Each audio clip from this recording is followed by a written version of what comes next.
welcome to the seventh episode of the Sports Zone podcast. I'm joined by Aslam here, and we're getting ready to kick off our seventh show. A lot has happened since our last episode, so Aslam and I are really excited for today.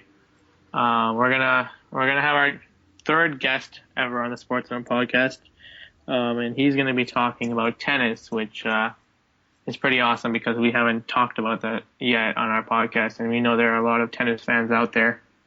We're gonna have our guest, but before we do so, we're gonna talk some baseball, some NHL, and some NBA, and then we're gonna finish off with the question of the week.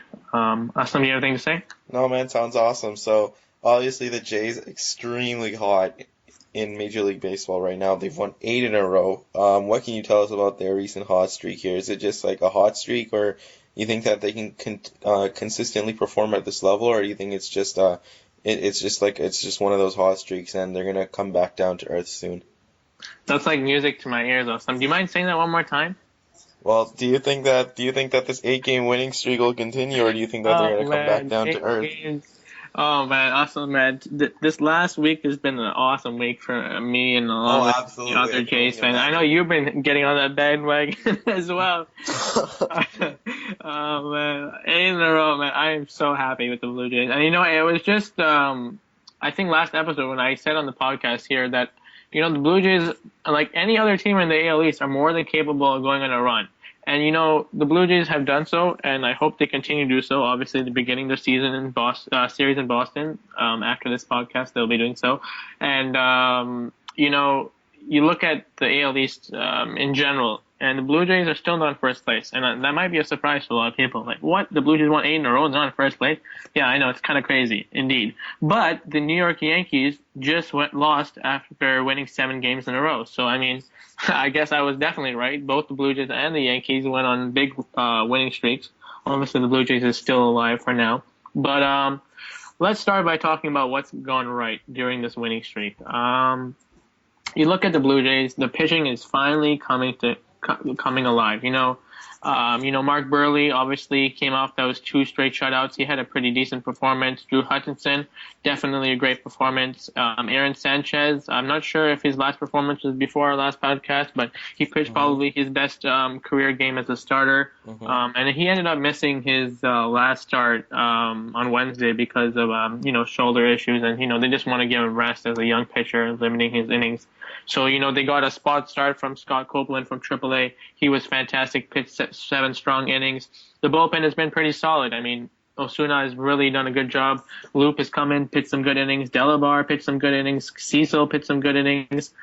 And then the hitting is coming around. Edwin's returned from injury. He hit the big walk-off, which I was absolutely, going crazy about. Batista's starting to come around a little bit more. Donaldson's still really hot. Jose Reyes has been really good since Jerry Howard blasted him, and he's actually hit 2 home runs since then, which is very surprising because he doesn't usually hit the long ball. Defense is tightening up, been pretty solid. Pilar is starting to, figure it out a little bit. Martin has been good as usual. Navarro has come back. I can keep going. This has just been, I've been so pumped, man. And I think that you look at the Blue Jays and, you see that there is definitely, the potential to keep this going. And I know I might be sounding like, hey, man, I'm just so excited about this, whatever. But, you're going into Boston. And Boston obviously has been struggling. I believe they are in last place, which is very weird because, I know I myself and many other fans were predicting the Blue Jays and the Red Sox, 2 big offensive powerhouses, to be at the top of the division. Obviously, Boston's not there. And, their pitching hasn't been very great. So I think the Blue Jays can continue the streak. I hope they don't, end it before the fans get to hear this podcast. But there's a lot of optimism for the Blue Jays. Awesome, man. So obviously the Blue Jays are headed into Boston, and then they just finished the Joe Carter tournament. What can you tell us about their upcoming trip to Boston? How do you think that they'll fare? Like I just said, I think they're gonna win. Boston and the Blue Jays, they're both. They're both fairly. I think they've had their numbers over the years. I think Blue Jays haven't fared too well, if I'm not mistaken, in Boston. And I know that Boston hasn't fared too well in Toronto. Hmm. But I mean, yeah, let's just look at the division for a second. The Tampa Bay Rays have also been playing really well.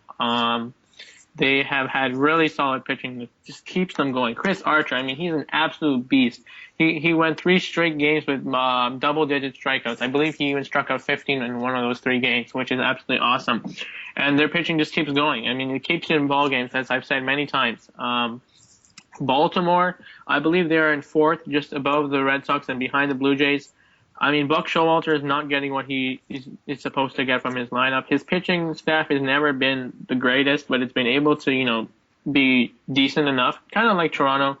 Adam Jones, he's playing really well. Chris Davis, he's, I guess, turning it around, but it hasn't been very pretty there. But, I mean, if you ask me, I think that, yes, in a way, we should be excited, but we shouldn't get too excited at the same time because I mean, if the Blue Jays pitching doesn't stay the way it is right now, and I would not be surprised if they have a little bit of a rough bump again, then the Blue Jays are going to have to, I mean, they're going to probably lose a couple of games here and there. And I think what's the most important part is, I mean, we saw the Blue Jays, sweep the Marlins. I mean, Marlins, boo-hoo, like they're not very good.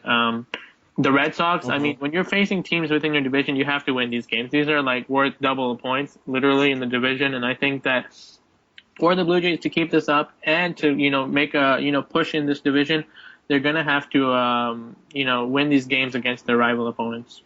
I see. So obviously there's All-Star voting going on right now in the MLB, and I'm just paying attention to a couple of the hot MLB players, such as Paul Goldschmidt. Just simply because of MLB The Show, the video game. You probably know more about the MLB show voting, MLB All-Star voting than I do, just because you're a huge MLB fan. So, who do you have as your potential picks for the All-Star team out in the MLB All-Star game coming up? So just for the sake of time, I think I'll just run through the American League. And in the American League, I mean, I'm not sure if you've been paying attention, but there is some little bit of some people like to call it a snub of some sort. I mean, based on the latest votings, it literally seems like the whole Kansas City Royals team is literally playing for the All-Star team. It's like in the voting, they're just really taking over, which is pretty amusing. And not to mention, I did actually predict them last episode that I would probably say they would be the favorite to win the World Series. But in my opinion, I mean, let's start with catcher. I'm gonna have to say Russell Martin. I mean, I don't think Salvador Perez of the Royals has. I mean, maybe his bat's been pretty good, but Martin has been absolutely solid. I mean, defense. He's been throwing out the guys. He calls a really good game. I think that he has to. He has my vote. I mean, I guess you can call me biased. Um, First base, definitely Miguel Cabrera. Jose Abreu, I'm a little bit surprised that he hasn't been as good as I thought he would this season. So Miggy gets that vote. Obviously, Miggy would get it anyways. I've been very impressed with Jason Kipnis. I would say he takes my second base vote. Cano has definitely, taken a turn for worse this season, unfortunately, and Seattle's in a really bad shape. And Pedroia hasn't, found his way either, with Boston really struggling. Shortstop, this is a hard one. I know Jose Iglesias is playing really well in Detroit, but I'm going to give it to Reyes only because I think he's going to keep up this strong play in Toronto. He's going to hit the 300 average above, and if he keeps hitting for power, I mean, hey, why not? Third base, I don't even have to even bring this up. Arguably the best third baseman in baseball, Josh Donaldson of the Toronto Blue Jays. I'm not even going to bother explaining why I picked him there. Outfield, Mike Trout definitely gets my vote. I'm going to have to give Lorenzo Cain of the Royals a nod here. He's been absolutely fantastic. He's played really well. And Adam Jones of the Orioles gets my vote to round it up. Designated hitter. This one's really hard. Obviously, Nelson Cruz. I'm not sure if he's back from the DL, but yes, don't make fun of me, but I would have to say at this point in time, Alex Rodriguez would take my vote for a Wow. designated hitter. Awesome, awesome, man. So, quickly here, I know that there have been some rumors about some Blue Jays rumors. There's some hot rumors going around now. So, what can you tell me about the latest on these rumors? Who do you think that the Blue Jays should go after, maybe? Definitely a good question here. So the Blue Jays obviously one of many teams that are going to be interested in acquiring players, especially when the Blue Jays are making a run like this. You want to take advantage of this momentum. So let's start with the Blue Jays specifically. Not too long ago, the Blue Jays lost out on the Rafael Soriano sweepstakes. He signed a Mm-hmm. minor league contract with the Chicago Cubs. Whether that pans out or not, we don't know. But Soriano, for people who don't know, is a relief closer pitcher who the Blue Jays would obviously be interested in acquiring because the bullpen hasn't been very solid, and if your offense is going to keep you in games, you need to solidify that. I believe the Blue Jays have 9 blown saves or something bizarre like that, one of the worst in the league. So I think now that Soriano's gone, obviously the guy that everyone's talking about is Jonathan Papelbon of the Phillies. He Mm-hmm. has a really hefty contract. Phillies obviously in a really bad shape. They've been trying to move him for a long time. I think it's just a matter of eating up contract. I think, if I'm not mistaken, the Blue Jays are on his no trade clause. But he has said previously, according to Ken Rosenthal, that he likes Toronto and he would willingly move over here. To be honest, I think that specific move, there is a chance of it happening, but I think if I'm not mistaken, the Blue Jays will look for other options other than Mm-hmm. Papelbon. He is. Don't get me wrong, a very good pitcher, and he's played really well. He would probably sit into the closer's role. Brett Cecil will solidify the eighth inning, and Suna and Loop will set him up. But I think there's other names. I think I really like Francisco Rodriguez of the Brewers. They've been struggling. I think they're going to end up moving some pieces. They should really look into him. Tyler Clippard of the A's, as I mentioned. I think the Blue Jays are going to go after a relief pitcher. If I'm not mistaken, on the Fan 590, Anthopoulos did confirm that he was going to that the Blue Jays will eventually make a move outside of the organization. And he did note that it's not going to be on the last day of July 31st of the deadline because it does get a little bit bizarre there. Other random rumors around the league. As I mentioned last podcast, the Astros are really hot right now. I think that they could maybe make a move for Johnny Cueto to solidify their rotation and make a push. I wouldn't be surprised. They have some really good pieces in their farm system, and they're more than capable. Yeah, and there's a lot of other players. The Brewers, they have Aramis Ramirez and those guys. Those guys are going to be, interested. I think the Mets will be interested in those guys. And yeah, I think that I think the Blue Jays are going to be a little bit patient. I think that I'm not saying you're going to mess up the season if you rush, but I don't think Atopoulos is the guy who's going to jump the gun and just make a move all of a sudden.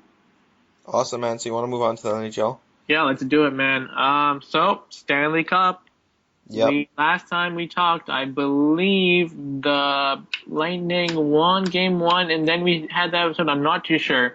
But Chicago has recently tied it up 2-2. After trailing the series, and some people were, I don't know what your thoughts about that going into that specific game for trailing. I mean, that was probably a must-win game for them. Why don't you give us your thoughts on the Stanley Cup playoffs? Well, so far it's been an extremely close series. Although there haven't been any overtime games, it's just been a really tight series. Obviously, Steven Stamkos has not scored for 6 straight games. That's been a bit of a story, but I think the biggest story, as we'll talk about a little bit later, Ben Bishop is actually hurt, and it's an undisclosed injury. John Cooper refuses to disclose the injury. And I think that's a really big distinction between. I'm not sure if they do this that much in baseball. I know that they don't do it that much in the NBA, but they don't release the injuries in hockey that much as to the specific type of injury. They might just say that they're injured just because the opposing team might try and target that specific area of the player once they're injured. So nobody really knows when he's going to be back. And 20-year-old Andrei Vasilevsky's in net for the Tampa Bay Lightning, and he's a highly touted goaltending prospect, and he was drafted back in 2012, I believe, 19th overall. And he and people like Ray Ferraro, who's an excellent TSN analyst, have said that he's one of the most NHL-ready goalie prospects they've ever seen play at the World Junior Hockey Championship. So it's not like he's a bum at all. He's been playing really well. On the Chicago side, I mean, Jonathan Toews, every time you think that he's, going to enter into the slump, he actually goes and scores a goal. Patrick Sharp, we're moving on to him. I mean, he's had a tough series, but last game we actually saw him compete. He was grinding. He was playing an extremely up-tempo style of game. He had a jump in his step, I guess you could say, and he had a primary assist on that Jonathan Toews goal. Patrick Kane actually has been very quiet in this series. He's been shut down a lot. But I think if I had to pick one player that I'm most happy for, and I think that has played the best so far, it's between Duncan Keith, who logs a bunch of minutes, 30 minutes per game, for the Chicago Blackhawks, or Victor Hedman. I'd have to go with Victor Hedman, who's a left-shooting defenseman for the Tampa Bay Lightning, drafted second overall back in, I believe, 2009, the John Tavares draft. And he's just a big 6'6" defenseman, and he skates like he's like 5'9", is just so graceful, and He has elite vision. I mean, you've seen many times throughout this series that first pass. You even saw it, I believe, in game two when he made that outlet pass all the way from one end of the ring to the other to Ryan Callahan. He just shot it on Corey Crawford, who has Mhm. been quite inconsistent in this series. There's been question marks about whether he's actually worth I believe, the $6 million he's getting paid with Chicago in cap trouble next season, since they're going to have to give huge raises. Both Jonathan Davis and Patrick Kane will be paid $10.5 million next season. So um, I think that Chicago still wins the series just because it's a best of three now. They're headed to Tampa for the next game, Chicago for the game after, and then if a game 7 is needed, it'll be in Tampa. But I believe that Patrick Kane will start showing up. Duncan Keith is obviously a huge component of the team. Marion Hossa has dominated in this series for the Chicago Blackhawks. And I think that just the experience, the veteran leadership of the Chicago Blackhawks, combined with the fact that that Ben Bishop is not in net for the Tampa Bay Lightning as of yet, will be a huge hindrance to the hopes of the Tampa Bay Lightning for winning the Stanley Cup. And I really don't think that this year they can really, even if they lose, I don't think it would be considered a disappointment at all. I mean, if you told any player back in September that it's a best of three basically for the Stanley Cup, I think any team would take it, especially the Tampa Bay Lightning, who are such a young team, and it's been a development year for them. So I really think that the Chicago Blackhawks will come out winning the series, but I wouldn't be surprised if Tampa ends up winning either. For sure. And I know you talked about Bishop being hurt. And I noticed that, in hockey, I guess, oftentimes we don't think about it, but, the backup goalie, when his name is called, he has to come in and, provide, a really good game. And I think that the Lightning's backup goalie, I don't know his name, you could probably tell us, but I'm pretty sure Vasilevsky. he's played really well. I mean, hmm maybe more than what the Lightning have expected, maybe because he's stepping his game up. It's when it's under the big time and the big lights. But what do you think? Do you think that if Bishop doesn't come back, that I mean they're not at a serious disadvantage, or is it because he's out that there's like literally no way that they can win the series? Oh, well, first thing I'd like to say is Tampa Bay coach John Cooper has said that Ben Bishop will return in the series. Take that for what it's worth, but I don't think that he'll play. He didn't skate today. Mm. So Andrei Vasilevsky is the backup goalie, and I think that he does have what it takes. I mean, he does give the Tampa Bay Lightning a chance to win every night. He's a very good goalie, and he'll be an elite goalie in the future. So, but right now, I think that it's all up to him, and I think that he has what it takes to win the series for the for the Tampa Bay Lightning. And I think that he's not really, I mean, obviously Ben Bishop's a really good goalie, but Andrei Vasilevsky's no bum either. He can definitely steal games for the Tampa Bay Lightning, and I wouldn't be surprised if he ended up winning the series for them. Interesting. And obviously, just reminding fans that both you and I predicted Chicago in six, but I am cheering for the Lightning. Just putting that out there. All right. So, obviously, playoffs are very exciting, but there's also some other big news in NHL. Arizona Coyotes. You want to tell us what's making them the hot topic in the NHL? Oh yes, well the Arizona Coyotes, since they've moved to Phoenix, now they're in Glendale. Since they moved to Arizona, I believe it was 20 years ago maybe. They've been a hot topic in the NHL just because that they've struggled as a hockey market down there. And what happened is that the city of Glendale, they had a meeting, and basically they had some sort of agreement with NHL and the city of Glendale where they would provide $15 million to the Arizona Coyotes to operate in Glendale. And I believe that at a meeting this week, the city of Glendale actually canceled that agreement. So the Arizona Coyotes won't receive any funding from the city of Glendale, and the NHL as a league actually plans to launch a $200 million lawsuit against the city of Glendale. Oh wow. I don't know if I see the Arizona Coyotes moving, but obviously if they don't have an arena to play in, it's hard to play hockey if you don't have an arena. Um, I mean, they could move technically, but it's really hard. I mean, some people suggested that the Phoenix Suns, where they play the arena, I'm not sure what it's called, but where they play hockey, where they play basketball, the Phoenix Suns, but it's really tough to move 41 games into an arena like that just like when the season is just about to start in a couple months here. So I don't see that as a realistic option. So I don't see the arena that the Phoenix Suns are currently playing in as a realistic option for the Arizona Coyotes. Some people have suggested that maybe that they should relocate, as obviously hasn't been too good of a hockey market. I believe I read a fact that said that the Phoenix or the Arizona Coyotes generated $24 million in ticket sales, while the average NHL team generated 48. So they're well below the average of ticket 50%. sales in the NHL. So some possible destinations that I could see if they were to relocate are Markham, somewhere in the GTA. Markham is a really good option because I believe we have a new arena here or it's planning to be built. Hamilton, Quebec City, or Las Vegas. And I think out of those options, Las Vegas is the most realistic option. So Arizona is definitely something to keep an eye on. I mean, with a city no longer funding the Arizona Coyotes, I think that moving is a possibility, but I think that it might be able to get resolved in the near future.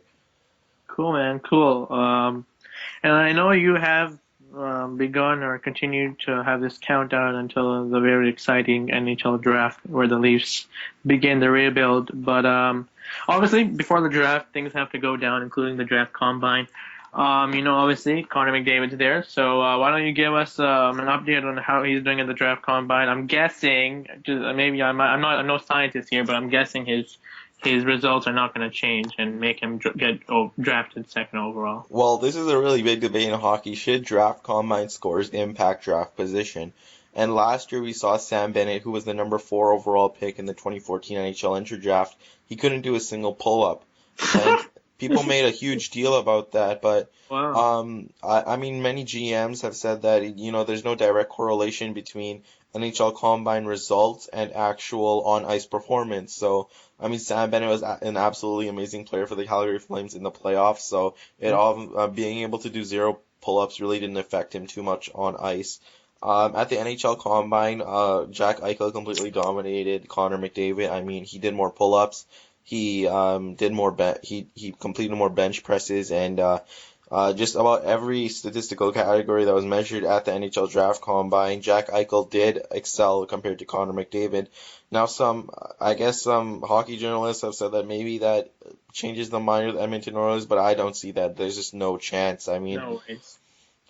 Connor McDavid is and will be a Canadian icon, and I don't think that it's more of a marketing thing as well. I mean, Connor McDavid, obviously, the draft lottery was a huge thing in the NHL. I don't think that they would throw it away. I mean, the Connor McDavid sweepstakes just because he can't do a couple pull-ups more than Jack Eichel, especially when it's not directly correlated to on-ice performance. So Connor McDavid will still be the number 1 pick in the NHL entry draft. One thing to keep an eye on is that Mitch Marner had the lowest hand grip score.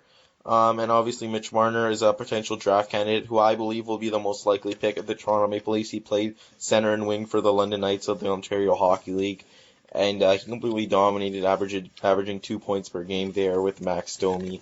Um, so he actually registered the lowest score out of the entire NHL Draft Combine in grip strength. So I mean, people are making a big deal of that, but I don't see it as too much of a factor. I mean, I mean, it's all gonna go down in a couple of weeks, and we're gonna find out if it does mean anything. Obviously, you and I both agree McDavid goes first, and I'm pretty sure everyone else does. But obviously, Leafs don't have that pick, unfortunately, and we could go on and on about how we wish we had it. Anyways, so the Leafs obviously have the 4th pick, and I did hear a rumor. I mean, I don't know how true it was because you know how people like to talk, but the Leafs may or may not be interested in trading their 4th overall pick. What do you think? Well, I believe that there's absolutely zero chance that the Toronto Maple Leafs trade the pick without getting another one in return. What I believe you're referring to is trading down, and I think that is a realistic option for the Toronto Maple Leafs. Just speaking hypothetically, let's pose a scenario where the Philadelphia Flyers offer up to 20, I believe the Tampa Bay Lightning pick, which they got in the Braden Coburn trade, and their own 7th overall pick for Toronto's 4th.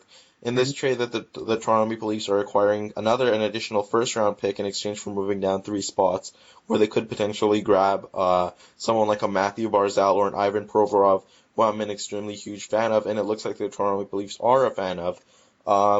Another option is Mikko Rantanen at that 7th or 8th spot. It's believed that he was brought back from the NHL Draft Combine by the Toronto Maple Leafs to do some additional interviewing.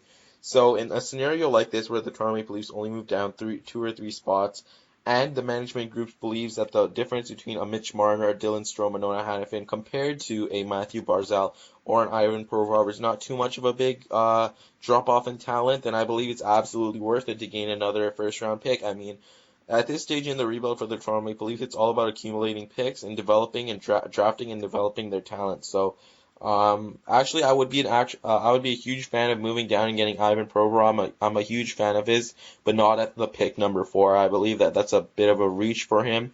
But if we could accumulate an additional first round pick, even if it's a late one, and still get Ivan Provorov at that 6, 7, 8, 9 position, then I would absolutely do it. Mm-hmm. Good stuff, awesome. Good stuff, as usual. I think next podcast may or may not be after the Game 7. We'll see. Anyways, NBA Finals. LeBron James has literally carried the Cleveland Cavaliers through the series, and they're heading to Game 5. Yeah. Tied 2-2, correct? Correct. Correct. And obviously, LeBron and company had a chance to take a 3-1 lead, but they couldn't get it done. Couldn't get it done, even though Klay Thompson hit 9 points. So obviously, there's a lot to talk about, about this series in general. And let's just do a quick recap of what happened here. So in Game 3, obviously, LeBron James literally went, he went nuts, and Dellavedova became the hero of Cleveland, and he came out of nowhere, and I think he hit like 18, 20 points. Curry was absolutely not on fire. He really struggled. Klay Thompson was really good, but they really struggled. They were down by 20 at one point. I believe they brought in David Lee at that point. For some reason, the first time I think in this whole NBA playoffs, or at least in this series, they reduce the gap, they make a late run, but LeBron James and Cavaliers come out victorious. Game 4, obviously, LeBron, I think he fell into the camera crew, he got hurt. He cut his head, yeah. Yeah, he was never the same after that. Obviously, Iguodala was an absolute beast, he was very powerful. And then, like I said, David Lee, he was doing really well. LeBron obviously not himself there. I think Mozgov even got more points than him. So what are your thoughts about this series so far? Well, obviously it's been a tough series, I think, for both teams. I don't think that the Golden State Warriors actually expected such a pushback from the Cleveland Cavaliers with Kyrie Irving out. And I actually want to ask you a question. If LeBron was on the Golden State Warriors and MVP Steph Curry was on the Cleveland Cavaliers, would this even be a series? Oh, well, if he had Klay Thompson, then no ways. Yeah, not a chance. So that just makes what LeBron is doing right now even more impressive. Exactly. And I think that he's just playing out of his mind right now. So I think Klay Thompson really needs to step it up. He only had 9 points last game, and he's been disappointing in these finals, in my opinion. Yeah, you just said it yourself. You put LeBron on any team. I don't think I'm wrong when I say this, but if you put him on any team other than the Cavaliers, he takes you basically to the NBA Finals. Absolutely. And I don't think there is anyone else more the less that you can put on your team other than LeBron that will take you to the finals. I don't think there's an athlete like that in pro sports that does it better than LeBron James. I've said it before, and I don't know if I'm right or wrong, and we can debate about this later on. And it's not the MJ-LeBron debate. It's LeBron being the greatest athlete in respect to sports. This wasn't planned to talk about, but personally, when I look at baseball, for example, I think the best player, usually the discussion comes down to Trout and Cabrera. Well, I obviously Trout, the younger player, the higher potential. Is Mike Trout the LeBron of basketball as he is in baseball? No. We can talk about this later, but I think what LeBron has been able to do has been absolutely incredible. And in my opinion, this series, obviously, I was saying that I had that funny feeling that the Cavs would win, even without Kyrie. And, everyone was, saying that, oh, no, now that Kyrie's gone, Warriors have this, MVP Curry, Klay Thompson. But, you look at the Warriors specifically, they shot 31% first 3 games. Game 4 shot 40%, got better shots, moved the ball better. And, a lot of people look at the Warriors, they're like, yo, Splash Brothers, man. But look, they're actually a really good defensive team. They actually lost that in those, the defense wasn't as sharp when they lost those games. But game four, they were really good with their defense, and they got their fast break points as they always do. But in my opinion, the Warriors still have some weaknesses. Obviously, the Cavaliers are really not full like 100% without Love and Kyrie, and Absolutely, yeah. LeBron really has a bunch of scraps playing with him, other than Tristan Thompson, in my opinion. And Delio has been good, but J.R. Smith's not really good. Iman Shumpert not really good. But one thing I've realized with the Warriors is that they really struggle when it comes to big men. I mean, when you're playing a lineup with Mozgov and Thompson, yeah, when you're playing those two guys and you have Warriors bring out Bogut, who might be injured for the rest of the series. I don't think he would be, but he didn't play obviously in game four. I mean, Draymond Green is playing the stretch four usually when David Lee's not there. I mean, it's really hard, in my opinion, for a guy like him to, guard someone like Thompson. Thompson obviously eating him out on the rebounds. How do you think the Warriors, get to the next, 3 games with their big men like the way they are right now? Well, I think it's gonna be very difficult. I think that last game we saw them play a little bit of small ball. I believe Draymond Green was playing the 5, wasn't he?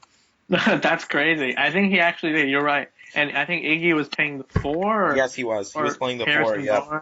Yeah. Wow. Yeah. Well, Harrison Barnes was there as well, but I just look at the both teams are dealing with injuries now. I don't think that the Golden State Warriors are dealing with anything close to what the Cleveland Cavaliers are doing. Yeah. Missing Kevin Love and Kyrie Irving, but from what I see, I think it's going to be a tough series the rest of the way. I mean, heading back to Golden State, I think that Golden State are the favorites to win game 5 there, and then I think Cleveland is the favorite to win at home in game 6 if it need be, and then in actually it will be a game 6. What am I talking about? And then game 7 I think is going to be a complete toss up. I just think that game 7s are just too random to predict at this point, and I think that it's going to come down to LeBron versus Curry as the key matchup. Obviously not guarding each other, but just in their individual performances, who's going to come out on top. I think that Timothy Mozgov, I think, is going to be a key factor next game. Obviously, with Draymond Green likely playing the 5 position, or even David Lee there, I think that Mozgov can exploit that, and maybe LeBron can use his playmaking abilities to really push Mozgov to exploit that Warriors defense. Mm-hmm. Without a solid big man there in Golden State, it's going to be really tough for them to defend someone like Mozgov, who's just so big and strong. Mm-hmm. Yeah, I mean, obviously 2 days off. I think both teams have a chance to, really get healthy and rebound well. Oh, absolutely. But I have just a hypothetical question here. If the Warriors lost game 4 and they're down 3-1, is it would it be a weird question to ask, are the Warriors done? What I'm trying to say is that if how do I put this? No, I'm basically asking, if, let's say the Cavs won game 4, right? Up 3-1 going into Golden State. Could you count Golden State out of the series? Oh, I absolutely do not think so. I think that Golden State has what it takes. I mean, Klay Thompson needs to step up, and if he steps up, then I believe that they have a better team on paper than the Cleveland Cavaliers, and, Steve Kerr is a better coach than, what's his name, Dave Blatt or something? Yeah. I forgot his name anyways, but Golden State absolutely has what it takes to win the series. And I think that with Klay Thompson, if he steps up, Andre Iguodala playing as well as he did, he should be able to shut down LeBron. I read a stat that said that LeBron shot a significantly worse percentage with Andre Iguodala guarding him than anyone else. So Andre Iguodala might be his kryptonite there in Golden State. Well, wrapping it up, I think, as I said earlier, I do think the Cavs are going to win. But when we look back at this series, I think that this game 4 that the Cavs lost is going to come in a big. It's going to be a big. It's going to be written in bold, because I think that that game that they lost, I think they could have won that game somehow if they turned it around in the third, fourth quarter. Mm-hmm. But they're going to look back at it, and if they end up losing the series, I think this might be the game that they're going to really say that they should have won. Oh, absolutely, I agree. Yeah, for sure. So I think that's going to wrap up our NBA talk. And I know you and I are very excited. So we're going to have our guest join us. So we're joined with our next guest on the Sports Zone podcast. Zane joins us now. Hey, Zane, how's it going? Hey, Adam. I'm good. How about you? We're good, thank you. We're going to talk some tennis for the first time ever on our podcast, so it's pretty exciting. Awesome. Yeah, so Aslam, you want to kick us off here? Yeah, man, for sure.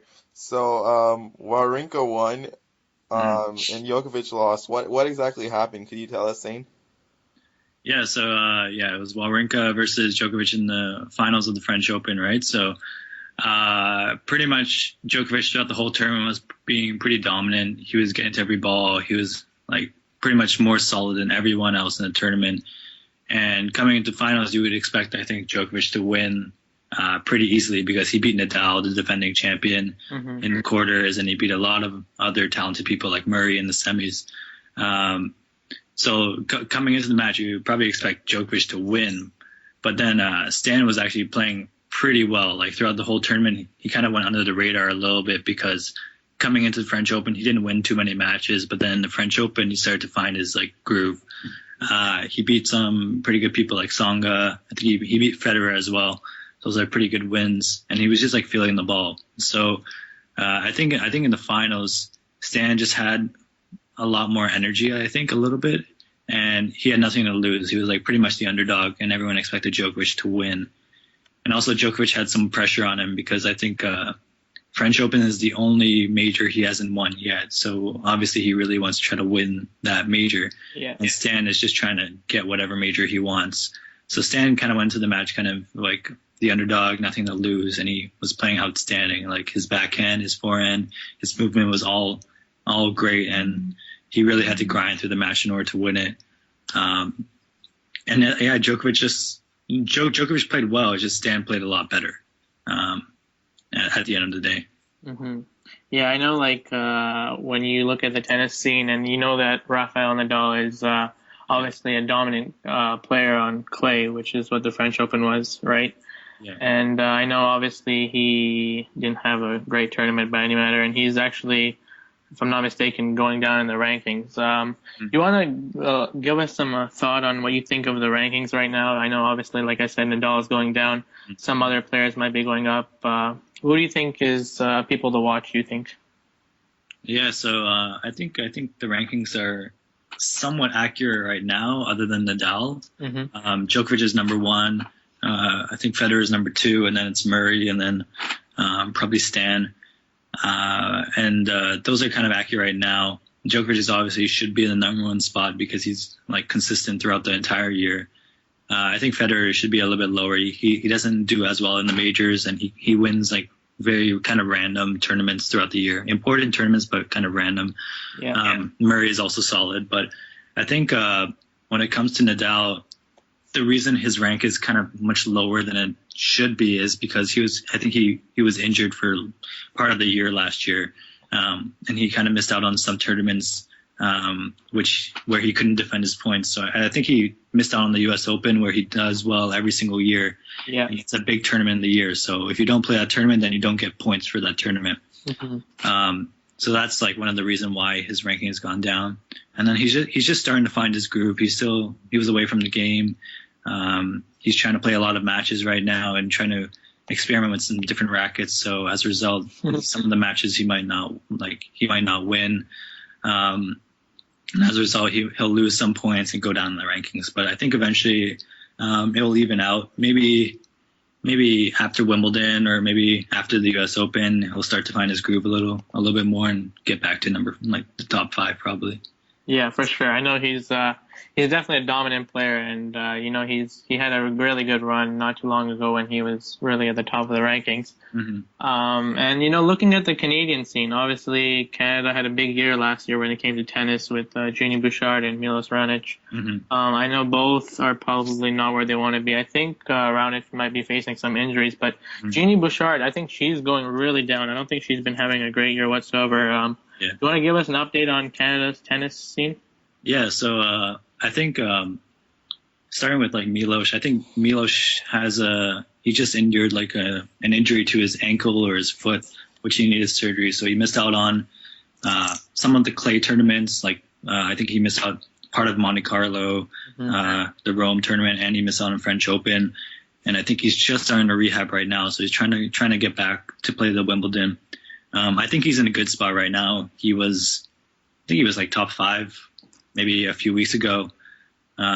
which is like I think the best he's ever done. So he's having a pretty good year. He's trying to be a little bit more consistent, trying to make some good runs in the majors. So I think like once he fixes his foot a little bit more, he'll be okay, especially coming into the grass in the U.S. Open. He'll be good. Genie Bouchard has had a big slump, I think, this year. I don't think she just hasn't found her game as she has found in the previous years, and can't find a rhythm right now. And I think part of it is that like maybe she lost she lost a match maybe a few months ago to a very low ranked player, and as a result, it kind of built some gave a little bit more confidence to like the lower ranked players that they can actually beat some of the top ranked players like Genie Bouchard. Yeah. So when these like players go and face Genie Bouchard, they think, okay, this person in the past has beat her. Other people have started to beat her now. Like it gives them more confidence that they can actually go beat her as well. And as a result, Genie has just not been facing like the pressure as good as she probably wants to. And so I think she's trying to work at it, of course, trying to get better.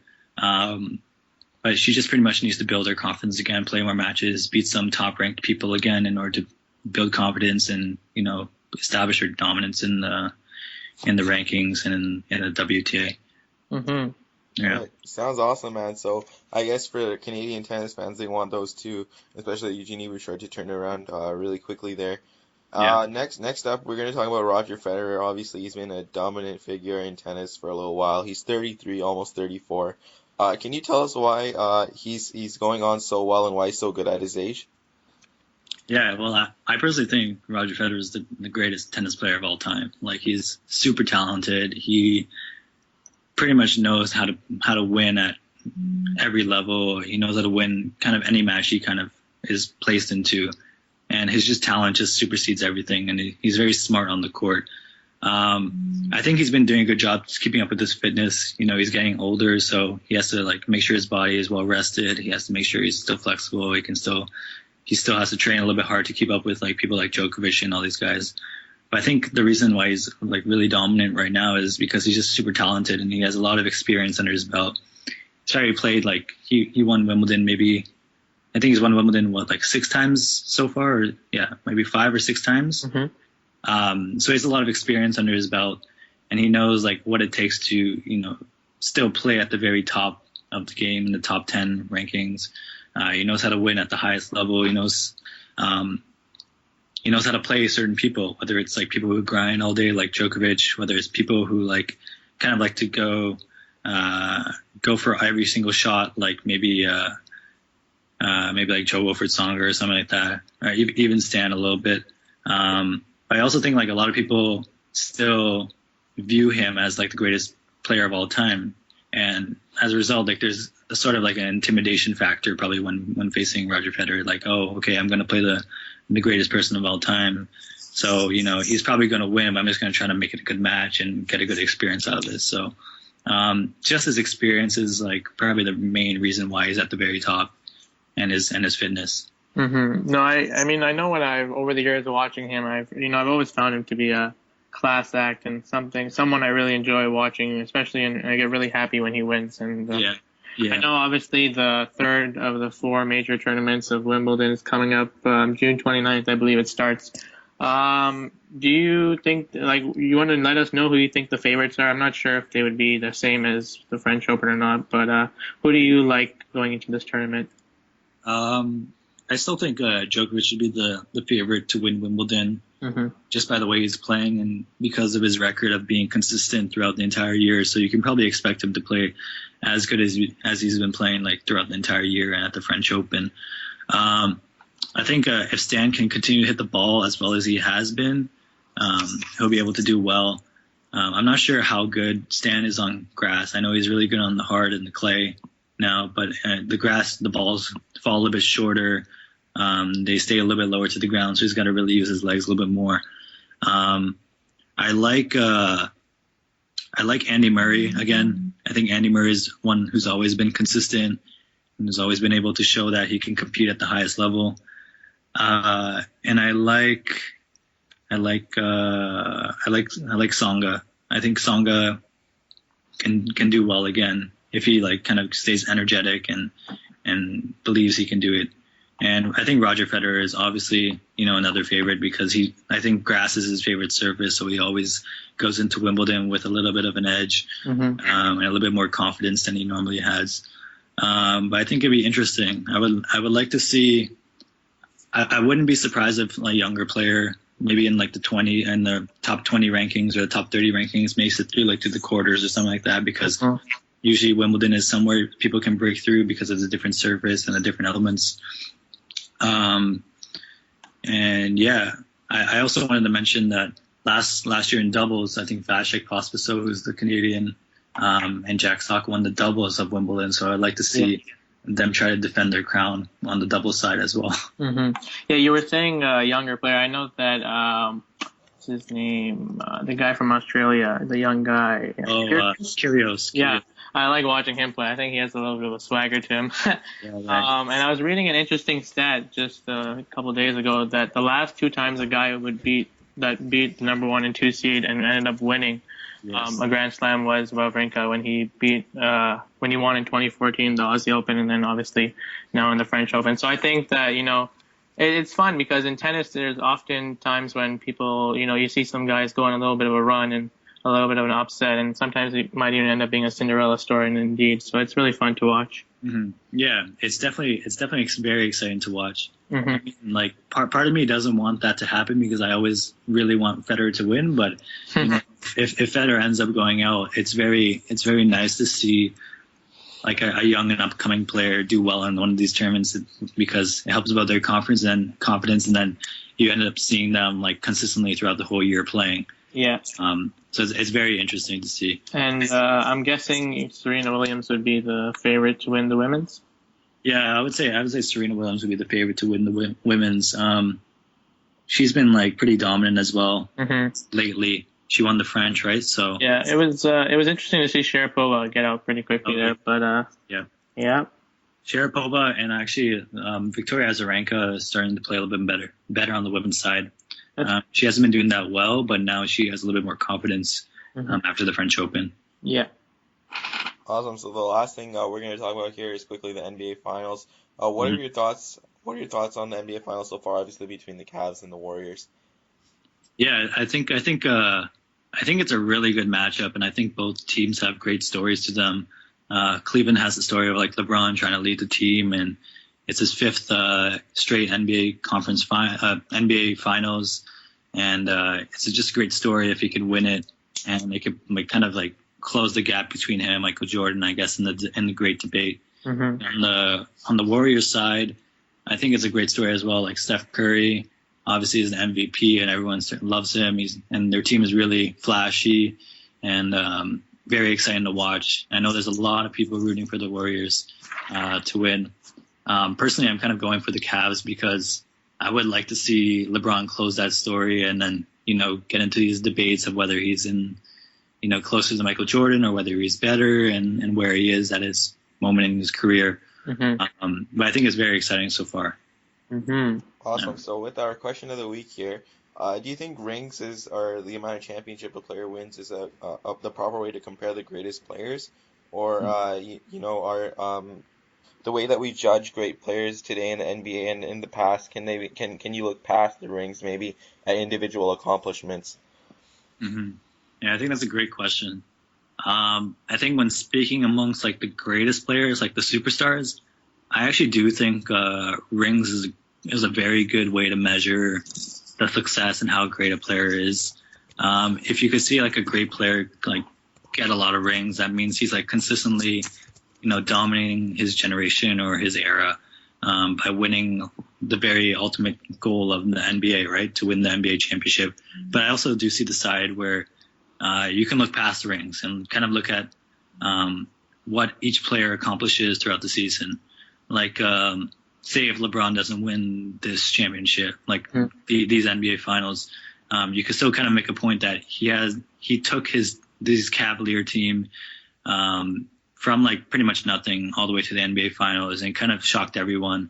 I remember like Stephen A. Smith on ESPN was giving his prediction at the beginning of the NBA playoffs, and he predicted that the Cavs would lose to the Chicago Bulls in the Eastern semifinals, right? And now look, they beat the Chicago Bulls, they beat the Atlanta Hawks, and now they're really contesting for the NBA Finals. So I think despite rings, you can kind of make a point based off like who the great players had to work with in their season and like kind of what they've accomplished throughout the season. Those are some good points you brought up, Zane. And I know specifically, I over the years, I haven't really been a huge LeBron fan, but watching him doing what he's doing with literally not much support, I'm starting to really respect him and his game. Yeah. But before we end this segment, we do hear that you have created a new app. You want to share with the fans what this is about? Sure. Yeah, so I just created a new app for the Android device. It's called Rescue Robin. Pretty much in this game, you're a bird and you move left and right to catch eggs falling from the sky, which are the same color as you. And over time, the eggs start to fall a bit faster, so you got to really test your reflexes when swiping left and right. Yeah, so right now it's only available for the Android, but I've gotten a lot of requests to make it for the iPhone. So I'm gonna have to try to learn how to develop for the iPhone in order to get it to you guys. But yeah, go ahead and download it if you have an Android device. The game is called Rescue Robin, and be sure to rate it and review it if you can. Yeah, absolutely. I know I played it and it was really addicting, man. It seems easy at the beginning, but it gets really hard. I know I don't think I beat your high score, but I'll work on it. Yeah, keep working on it. For sure. It's very tough. Yeah, absolutely. Well, thanks for joining us, Zane. It's really excited to have you, and we hope to have you again in the near future. Thanks for having me, Adam, and thanks for having me, Aslan. It was great to be here. No All right, problem. take care, man. Okay, see you. So yeah, so thanks Zane for joining us. That was super exciting, and obviously you guys heard him talk. He really knew what he was talking about with the tennis, and it's good he got to share his thoughts about the question of the week. We asked Zane, is rings the right way to compare the greatest players in the NBA, and now Aslam and I are going to talk about it. And it all comes down to this debate that we talked about, and obviously LeBron doing what he is doing in the playoffs. That is he better than the MJ debate? But all the time it comes down to LeBron doesn't have as many rings, and even with Kobe has more rings, and I mean. I don't think in any other sport you have this discussion, but in the NBA it's very common for people to say that so and so doesn't have as many rings, so he cannot be considered as great. What are your thoughts, Aslam? Well, I think in such an individual sport, I mean, we just talked about how LeBron is one of the greatest athletes just because he can carry his team. Well, I'm not going to say that they're a bunch of scraps, but I mean, they're very close to it, to be honest. Let's be real, Aslam. Yeah, so in such an individual sport like basketball, I think that rings do matter, but I don't think it's the end all be all of whether of deciding who is the best player of all time. I think that or the best player in the league for that matter. I think that you have to take some individual accomplishments and statistics into consideration, but I believe that rings do matter at some point just because it is such an individual sport and individual athletes can carry their teams to such a far distance in the NBA playoffs as compared to other sports. Yeah, I have to agree with you here. And you look around the league, when you look at a bunch of the superstars, and take LeBron James for example. And obviously he moves to Cleveland because of the whole home thing, but he moves because he thinks that maybe Cleveland is the best place that gives him the chance to win a championship. And I totally agree. When you have a guy like Kevin Love and Kyrie Irving by your side, I think that gives you the best chance. And if you're a true competitor and you are going to be one of the ones to be considered a great, you have to be the one who doesn't stop at anything less other than the ring. Now, that being said, is Kevin Durant not considered a great player? Absolutely, he's a great player. But is he one of the greatest? No. Well, his career is going to have to dictate that. And this next year coming up, I think will have a really big role. If Kevin Durant's the type of guy who really wants to win a ring, I don't think he stays in Oklahoma. I think he does move. I'm not sure where that will be. But, and it's also become really big now with this whole, big three thing. You look at the Rockets. They tried to create a little big three when they had Harden and Dwight Howard, and they were looking for someone to add there. Obviously, we saw with Miami. And then obviously you can call a big three in Toronto with your boy T. Ross and Kyle DeRozan. That's a terrible big three. But I think that's become a notion. I mean, I don't know if it's me or not, but you look around the league and you're hearing this whole like big three. Oh, we got the big three, man. We got the big three. But it's all because they're, they want to, go together so that gives them the best chance to win the playoffs. Now, another thing I want to bring up here is that, and specifically to this discussion we have about LeBron and MJ. MJ, it seemed to me, obviously, both you and I obviously weren't around for most of his glory days, but obviously I know he had Scottie Pippen and a bunch of other role players. But do you think that LeBron James, obviously given the fact that he's really been by himself this series, do you think he's the kind of guy who maybe is okay with it, or do you think that he's the kind of guy who's going to want to make sure that he has those guys with him? Oh, I think that just watching these playoffs, I think at this stage what he's chasing is the ring, so it absolutely does matter. But if we're just debating what it takes to win a title, all you need is LeBron James, to be honest. So for him, I think it actually absolutely does matter that he has a good team around him. Just because that as he starts getting older in age, I don't think that he can play to these extents any longer. Just because it's taking such a huge toll on his body. I mean, you can see it in the way that he plays and the way that he walks, his demeanor, he's tired, man. So I definitely think that he needs a team around him, and I don't think that he can do this for much longer. And in any sport, when you dream of becoming an athlete, I know you dream of getting there. And then once you're there, I mean, all you want is a championship. And you look at, for example, I think this is pretty funny, actually, James Jones and Mike Miller. They were with LeBron in Miami. They win a ring. They're so hungry for another one. They follow him to Cleveland. They're just sitting on the bench most of the game hoping to get another ring. It's pretty funny in my opinion.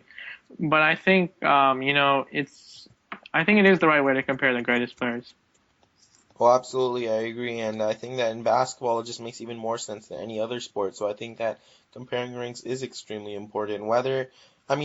Think back to when LeBron James brought the Cleveland Cavaliers the first time back to the finals by himself. He didn't really have too good of a team around him, but I mean, Kobe's early championships he had a prime Shaquille O'Neal. So take that for what it's worth. It definitely having good players around you definitely does make a difference, but sometimes you give it all that you got, especially what LeBron James is doing in these playoffs, and sometimes it's just not enough. So you definitely have to take the team that they had around them into consideration when debating who is the greatest basketball player of all time. But rings absolutely do make a huge difference.